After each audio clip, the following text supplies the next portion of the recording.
Hey there, Wetside Garden here. If you have your cucumber starts ready to go or you are just about to direct sow into your garden beds, this is for you. We are hitting a specific temperature window this week that acts like a dinner bell for one of the most common pests on the wet side. It is looking like a beautiful stretch of weather for early May. Today we are hitting 78 degrees and tomorrow, May 4th, we are peaking at 80 degrees. While that feels great for us, it is also the exact temperature range where winged aphids start their seasonal flights across the Puget Sound and the Willamette Valley. They are looking for tender green growth to land on, and young cucumbers are basically their favorite target.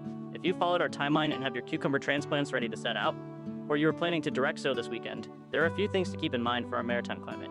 Even with these 80-degree days, we have a night coming up on May 10th where it drops down to 46 degrees.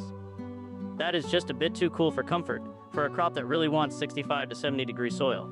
Most of us west of the Cascades find that using a bit of plastic mulch or a cloche is the easiest way to bridge that gap and get the ground warm enough. You want to sow those seeds about an inch deep or space your transplants 12 to 24 inches apart. One of the best things you can do right now is get some floating row covers over those beds. It helps hold in some of that residual heat during that 46-degree night, but more importantly, it physically blocks those winged aphids from landing on your plants in the first place. Worth knowing, though, is that aphids often hang out on early spring weeds before they move into your vegetable beds. If you have a chance this weekend, clearing the tall grass and weeds right around your garden borders can actually make a big difference in how many pests find your crops.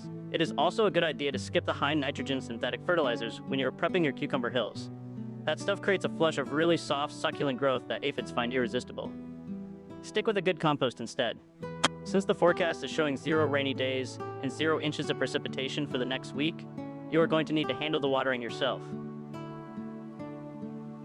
Cucumbers generally want about an inch of water a week. Try to use a soaker hose or drip irrigation if you can. Keeping the leaves dry is a good habit here to prevent fungal issues later in the season. You should probably start scouting your young plants twice a week. Just flip a few leaves over and look for the tiny green or yellow clusters on the undersides. If you see them, don't panic.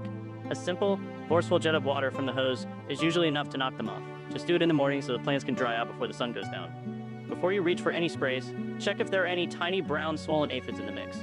Those are mummies, which means a tiny parasitic wasp is already doing the work for you. If you see those, or some ladybug larvae, just let them be. The garden usually finds its own balance if we give it a few days. If things do get out of hand and you don't see any predators, an insecticidal soap or neem oil at a 1 to 2% dilution works fine. Just wait until the cooler evening hours to apply it so you don't accidentally burn the leaves in the afternoon sun. It is a low-stakes thing, honestly. Choosing resistant varieties like Diva or County Fair next time you are at the nursery also takes a lot of the pressure off. Anyway, taking a few minutes to check under those leaves now can save you a lot of headache once the summer really kicks in. Thanks for watching.